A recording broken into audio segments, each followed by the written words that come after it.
जय हिंद दोस्तों, welcome back to the channel. और आज हम बहुत ही इंपॉर्टेंट कंसेप्ट सीखने वाले हैं सपोर्ट एंड रेजिस्टेंस का, क्योंकि हमने पिछले जो चैप्टर्स हैं उनमें बात करी पैटर्न्स के बारे में, एंट्री कब लेना है, स्टॉप लॉस क्या लगाना है और टारगेट क्या होना चाहिए, वो हमने बात नहीं करी थी। और आज सपोर्ट और रेजिस्टेंस की मदद से हम वही देखेंगे कि आपका टारगेट क्या होना चाहिए। बिकॉज जब तक आपको टारगेट हिट नहीं होता या स्टॉप लॉस हिट नहीं होता, आप ट्रेड में बने रहते हैं। तो टारगेट कहाँ लगाना है वो आज हम सपोर्ट रेजिस्टेंस की मदद से सीखेंगे।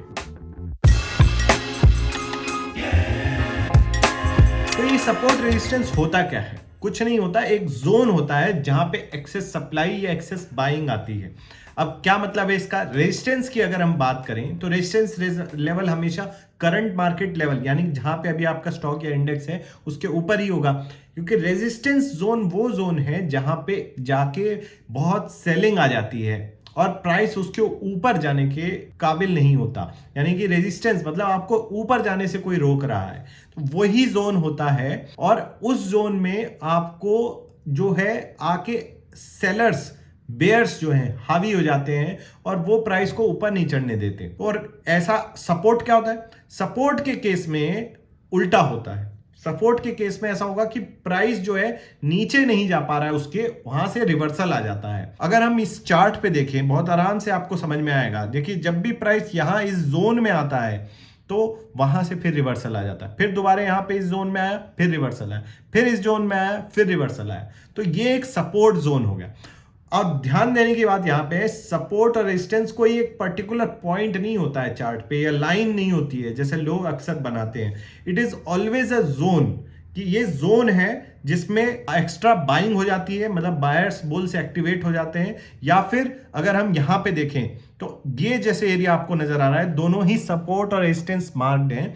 जब भी प्राइस यहां पे जाता है और वहां से फिर टकरा के नीचे रिवर्सल आ जाता है, हमेशा आपको ये देखने को मिलेगा। अब इसका फायदा और नुकसान क्या है?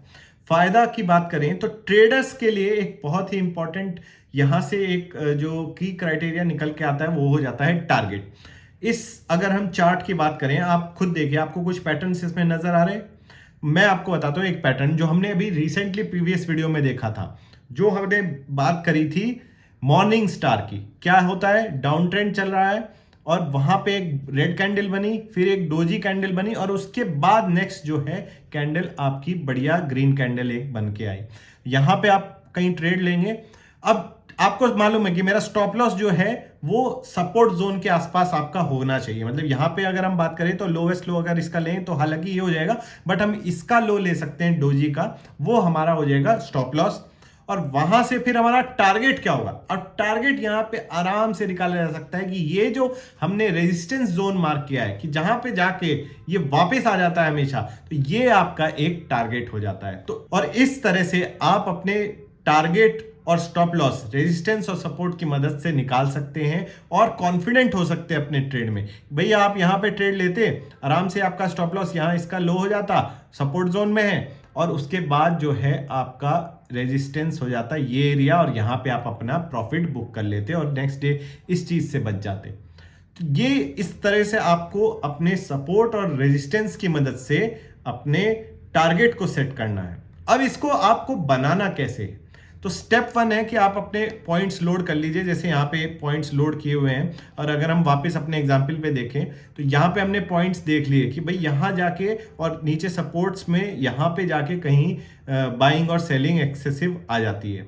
अब क्यों आती है उसमें हमें जाने की जरूरत नहीं है, क्योंकि हम टेक्निकल एनालिसिस में रीजन से ज्यादा ये जानना चाहते हैं कि ये कैसे हम इसका फायदा उठा सकते हैं।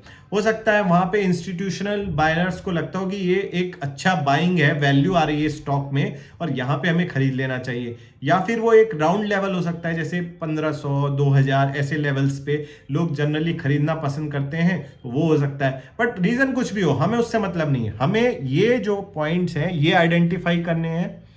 उसके बाद हमें इन एटलीस्ट 3 पॉइंट या 2 पॉइंट हमारे पास होने चाहिए जिससे हम बता सकें कि ये सपोर्ट है या रेजिस्टेंस जोन है कि नहीं। यहां पे अगर आप देखें 1 2 3 4 पॉइंट आपको मिले तब आप रेजिस्टेंस जोन में। और ऐसे ही सपोर्ट की बात करें 1 2 3 4 बार ये सेम हुआ तो हम इसको आराम से पहचान सकते हैं कि ये एक रेजिस्टेंस और सपोर्ट जोन है। तो स्टेप 1 हो गया लोड करना, पॉइंट्स को आइडेंटिफाई करना।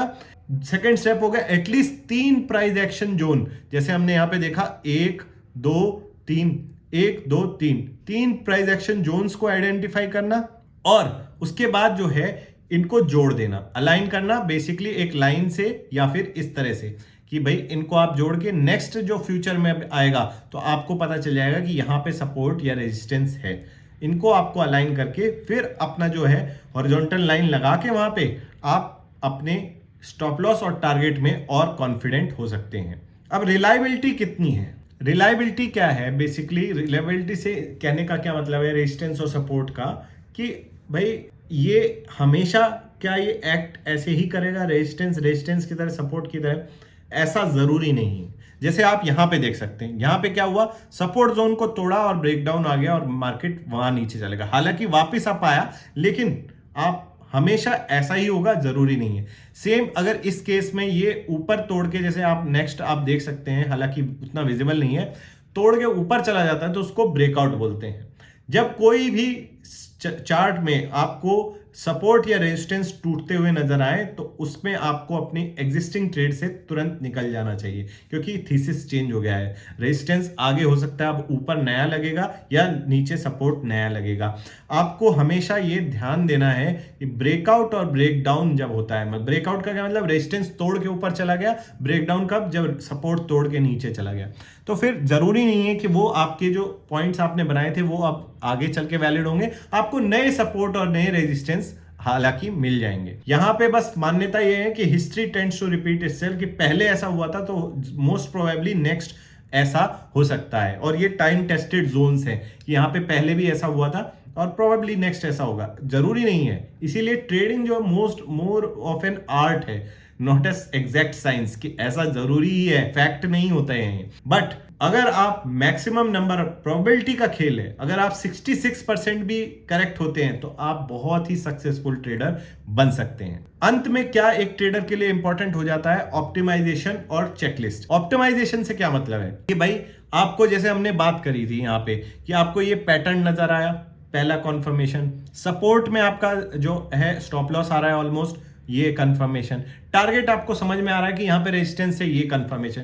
तो ऐसे जब आपको 3-4 चीजें कंफर्मेशन मिल जाएंगी तब आप उस ट्रेड में एंट्री लेते हैं, और इसको बेसिकली एक चेकलिस्ट हम बोल सकते हैं। और इसको अगर आगे जाके हम नेक्स्ट चैप्टर्स में अपनी चेकलिस्ट भी बनाएंगे कि कितने चेकलिस्ट पे टिक होते जा रहे हैं, उस हिसाब से आप ट्रेड में उतने ज्यादा कॉन्फिडेंटली जा सकते हैं। और अगर आपको लगता है कि नहीं ऐसा हो रहा है तो आप उस ट्रेड को अवॉइड कर सकते हैं। जैसे यहाँ पे एग्जांपल दिया कि मान लीजिए एक मारुबोजू पैटर्न निकल के आया, कि हमने पैटर्न सारे देख लिए और मारुबोजू पैटर्न हमें नजर आ गया। अब जब हम लॉन्ग ट्रेड करने जा रहे हैं, मतलब स्टॉक खरीदने जा रहे हैं या फिर इंडेक्स को खरीदने जा रहे हैं, तो पैटर्न जो है सपोर्ट के आसपास बनना चाहिए। प्रीवियस ट्रेंड डाउन ट्रेंड होगा, मारुबोजू बना, और जो सपोर्ट है उसके आसपास बनता है तो आप और कॉन्फिडेंट हो जाएंगे।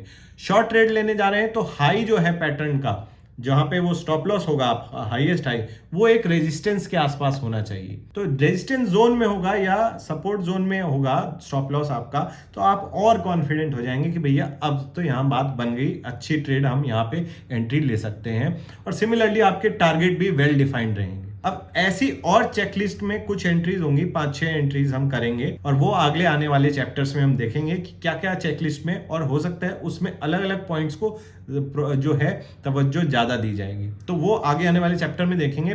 बट इस चैप्टर में हमने मोटा मोटा समझ लिया कि सपोर्ट और रेजिस्टेंस क्या होते हैं, एक जोन होते हैं, एक ऐसे एक पॉइंट नहीं होते हैं, जोन होते हैं। और जो सपोर्ट हमेशा पॉइंट जो है जो प्राइस चल रहा होगा उसके नीचे होगा, और जिससे समझ आता है कि यहाँ पे बाइंग इंटरेस्ट आ रहा है, मतलब बुल्स एंट्री मार रहे हैं, बेयर्स कम हावी हो रहे हैं। रेजिस्टेंस जो है उल्टा है कि प्राइस पॉइंट ऑलवेज जो मार्केट प्राइस चला होगा उसके ऊपर कहीं होगा, और वहां पे आपको बेयर्स हावी होते नजर आएंगे बुल्स के अगेंस्ट।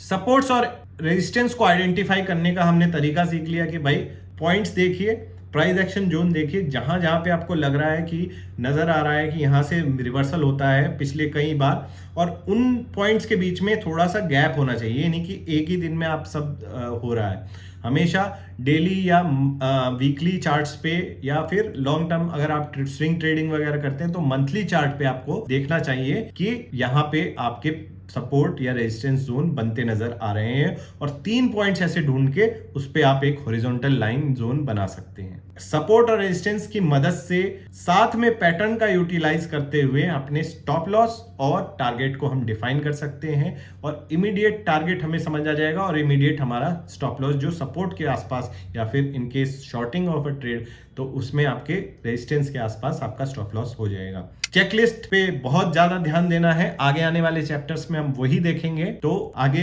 बने रहिए इस वीडियो सीरीज में। और अगर आपको अच्छी लग रही है तो जरूर लाइक करें, कमेंट में अपने डाउट्स पूछिए और शेयर कीजिए उन लोगों के साथ जो ट्रेडर बनना चाहते हैं। Thank you for watching, my name is captain Shashank. जय हिंद।